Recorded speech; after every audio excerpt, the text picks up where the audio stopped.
السلام عليكم soo dhawaada daashana sharafta leh hadii aad ka mid tahay dadka xiiseeya sheekooyinka duwan adduunka daafiisa ka dhaca channelka ayaa ka heli doonta si aysan ku dhaafin wax kasta oo cusub subscribe dhagan balaalka fura like tii share tan haylaabin wax ma ka dhibaysa anakana channelka ay noo qurxi doonta insha Allah qisadana maanta wuxuu ku dhacday aabba la yiraahdo qaalid wuxuu lahaa shirkad weyn ilaaha weyn oo waaxide oo kala socoto farta ka xiran waxaana maamulo oga ah in la yiraahdo qaliil oo ka soo jeedo wadanka Suuriya قليل وحان إذب أخلاق محل إلهي ودمي أنت قف إنسان قالنا عاد يوش على قليل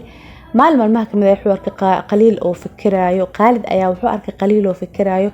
أو جرك يجعنت وجه اسكوه يستو فكرايو واسكون حينينك وتشعلا حبيبك أو فكرة محاكو دعم محاقلدن لعقت ما كوير ما يساس ماهن المهي يحاسكي أيا سور وقحين تركيا طبعا وأيامه سوريا مشاكل كتيرة سوريا تركيا أي وقحين فاميلي أي أتجان فاميلي جينا المهي يحاسكي برف كدعاء بنانك أيا لوبحي أنا كان الأيام كدين وحير المهاجي يحاسكاجي هذا سعودي بتشوف سيترك هو يعني مع المهاجي كان ستة هذا المركب هذا مسكين وأهم كين كرتا ميلي كرتا أنا اللي لينا أنا كين كرتا ميوري المهاجي يحاسكاج إن كين ستة حق يا أولادها علمي وحير ما يجي عاون كرتا سافي عن وكاع وكراوير نبض كسيح نبض كسوتاس وإنه بري قالد مركو واجو بري وبحي مجال مجاتيبته كوكا الله وحون أسوه بحي أبو قليل أيا وحوسه بحي الميسة إنه كين كرفيسة وكان كدس أيون أقول أيو أفرحي طبعا آد أفرح كورن أضو الماء أنت اسمه وهذا نلقي بنان كلو سو بحي دلقي هذا أسبوع لا أسبوع كبعد يكون ما أنا محاك فرحة بدن أيو أفرح سنة بقليل طبعا مدك بعدي المي يحاس كيسي أو نبض قوة أو حفمات قوة أو فرح سن أيالك يعني wuxuu la aaday maxaa yiraahdaa airportka ayuu u kaxeeyay baabuur weyn ayuu lahaay ku kaxeeyay si uu ilmihiisa iyo xaaskiisa u soo dhaweeyay asagana ma arkin ixtiraam daraadiis uu ku dari karaa darawal uu ku dari karaa cid kale laakiin si uu u ixtiraamo oo uu muujiyo walaaltinimo ayuu qaalid wuxuu ku kaxeeyay qaliil baabuur si uu ugu soo wado xaaskiisa iyo ilmihiisa iyo asagaba airportka ay tagay airportka markay tagaan muddo ka bacdi waxa soo degtay xaaskii oo ilmiheedii gacmaha haysto faraxsan laakiin waxa ku jirta gabdhaha ilmihiisa ugu weynad qaliil oo aad u qurux badan xanaan ayaa la dhigi jiray qaalid dabcan nin weyn ayuu ahaa oo 55 jir ah laakiin waxa ka dhax baxday gabadhii yarad oo xanaan ee u maleysay inay jannada ka imaato xuur lacayn wuu baxay dabcan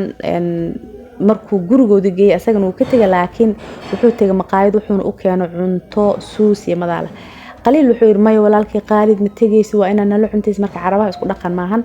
caadi qofka martida ah ninna kulli qaar la fariisto Suuriyiinta kala caadi agtooda ka tahay dabcan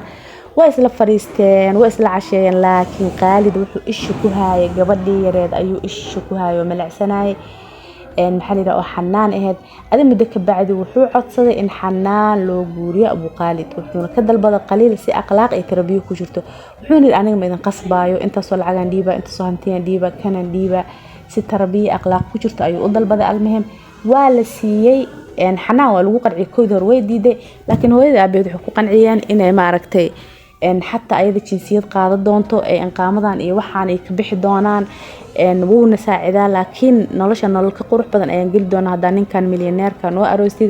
gabadhii bushgareen ka bacdi ninkii way ogolaatay qaalidaha waa la aroosay aroos qurux badan loo dhigay ayaan markii la joogay waxay ku dhahday qaalid abooway adiga maalin kasta weekendiga waa baxda saaxiibada la soo baashasha baadiyaha aada carabta marka baadiyaha aad u xiisay inay tagaan maalmaha weekendiga waliba markuu jawigu qabow yahay waxay tir aniga hal maalin ma ibxisid yani baadiyaha inaan soo arko wuxuu yiri min indhahayga korkooda ayaad saarantahay waana ku kaxeenayaa waana ku geenayaa isbuuca dambe insha Allah sida ayaa lagu ballamay waa la kaxeeyay xanaan ayadoo faraxsan waxa la geeyay baadiyaha markay saas u tageen xanaan cabaarka bacdi xanaan askartiya la soo wacay waxa la yiri inta waxa joogto gabar ooynayso nin dabcan meesha beer ku lahaa soo wacay wuxuu gabar ayaa joogto ooynayso dheys ninkiga ayaa xabado lagu dhuftay anoo baadiyaha joogno ay iga soo gaar askartii ay maatay xanaan soo qaadeen meeshii keeneen xanaan dabcan meeshii waxa yaal qaalid oo meyd ah oo dhintay Ilaahay u naxariisto askartii xanaan waa la wareystay markii la wareystay aabaheedna waa la wacay dabcan waa la wareystay waxay dhahday anako meeshan fadhino oo nabadeena ku jirno oo qaxwadeena cabeeno oo fiiqda ku heeno ayaa waxaan oo imaadeen باور مدو ayaa imaaday baaburka markuu inta soo istaago weyn oo baaburta family dabcan baaburka weyn ay inta imaadeen nin ayaa ka soo degtay ninkeyga wuxuu ku yiri isii lacag markuu yiri lacag kuma hayaan anaka meeshan meel isku dhaca maahana xabad ayuu madaxa ooga dhuftay dhabarka ooga dhuftay maxariira kuwa kale soo degeen ayakana way la dileen saddex ay ahaayeen aniga ninkeyga intiisa nafta ka bixin wuxuu ugu yirina carar beertas tagay ee dalab askar iyo booliis iyo maxariira iscaaf dad i daaweeyo anigana sidii ayaan yeelay dabcan ninkii dambi baaraha ahaa ayadoo la dhahay ha baxda xanaan meesha laga kaxay waqracansanta ayuu wuxuu yiri xanaan ma bixi karto waa qad ahmar maxaa dhacay wuxuu yiri xanaan waxay sheegtay inay nimanku saddex ahaayeen baaburkuna baabuur weyn ahaa waa beenteed baaburku wuxuu ahaa baabuur yar ninkan wuxuu ahaa qofka wax dilan wuxuu ahaa hal qof dabcan dadka wax baaro way soo barteen wax kastana way yaqaanaan raadadkay fiiriyaan baabuurkay fiiriyaan xataa baabuurka kafarkiisa ama maxaa yiraahdaa baaburka lugtiisa waa la yaqaan dadka baaburta yaqaan dabcan way kala yaqaan saanaka dahabka u kala naqaan kala Soomaha gabdho almuhim dambi baari wuxuu waa been waxay sheegto dhan wax ka jiro ilaahay uunta male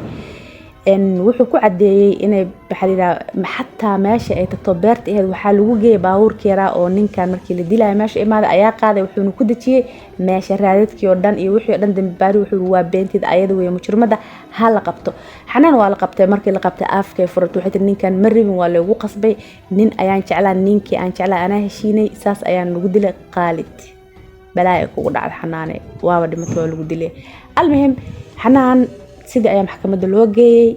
waxa lagu xukumay ayada iyo ninkeedii saaxiibkeedii xumaayo qabiix ahaayo ninka qaalid dilay waxa lagu xukumay qisqaas waana la qisqaasay bac halkaas ayayna ku dhinteen family kale dabcan family wanaagsan ah waxa ma aysan halaynin gabadhooda ayaa xumaatay ayakana sidii ayaa wadankii looga saafiriyay qisada halkaas ay ku dhamaatay qiso waxay ahayd fool xun ilaahay subxaanahu wa ta'aala cadow gacanta nooma galiyo qalbiyadeena ha isjeclaysiyo sheekada xigta si aysan ku dhaafin subscribe dheh gambalaalka fura like share tan ha ilaawin wax ma idin ka dhibaysa anagana channelka ay noo qorxo doonto insha Allah bye bye